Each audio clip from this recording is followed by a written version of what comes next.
Hello, मी विजय लेले. मी B2 Bhujbal township housing सोसायटीमध्ये राहतो. या सोसायटीचा मी चेअरमन आहे.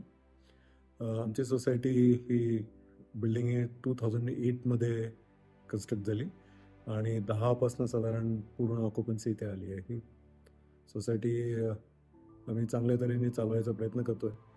काही दिवसापूर्वी आम्हाला असं जाणवलं की आम्ही रेन वॉटर हार्वेस्टिंग केलं आहे आणि आम्ही सोलरसुद्धा इन्स्टॉलेशन करू शकतो, ज्याच्यामुळे पर्यावरणासाठी आम्ही हातभार लावू शकतो. आणि दुसरा एक होईल त्याच्यामध्ये की आमचं इलेक्ट्रिसिटीचं बिलसुद्धा प्रचंड कमी येईल. त्या दृष्टीने आम्ही विचार केला आणि सोलर सिस्टीम आमच्या सोसायटीमध्ये इन्स्टॉल केली. सोलर सिस्टीम लावायच्या आधी आम्हाला साधारण 25,000 ते 26,000पर्यंत बिल येत होतं.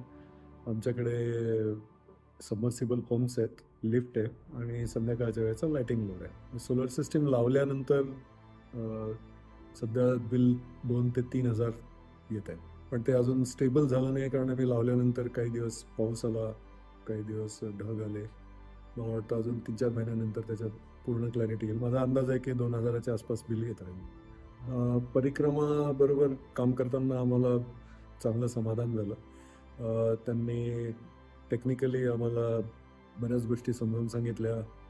आमची जी रिक्वायरमेंट होती ती लक्षात घेऊन त्यांनी सोलर सिस्टीम डिझाईन केली आणि एक्झिक्यूट करताना त्यांनी जे टाईम शेड्यूल दिलं होतं त्याप्रमाणे त्यांनी सगळ्या ॲक्टिव्हिटी केल्या. आम्हाला कुठे फारसा फॉलोअप करावा लागला नाही किंवा कुठेही रिपिटेटिव्ह काम करावं लागलं नाही. याच्यामध्ये आम्हाला गव्हर्नमेंट सबसिडी मिळाली आहे. एक तर सोलर सिस्टीम सोसायटीने बसवणं हे माझ्या मते अतिशय चांगला आणि फायदेशीर उपक्रम आहे. आपण पर्यावरणासाठी ठोस काम त्याच्यामध्ये करतो आहे आणि सोसायटीचे पैसे पण याच्यामध्ये वाचतात आहे. दोन्ही उद्देश एकाच वेळेला साध्य होतात आहे. आणि परिक्रमा तुमच्या गरजांना आवश्यक अशी व्यवस्थित टेक्नॉलॉजी चूज करून तुम्हाला प्रॉडक्ट देते आणि त्यांचं एक्झिक्युशन फार सॅटिस्फॅक्टरी आहे. तुम्ही त्यांना रेकमेंड करेन.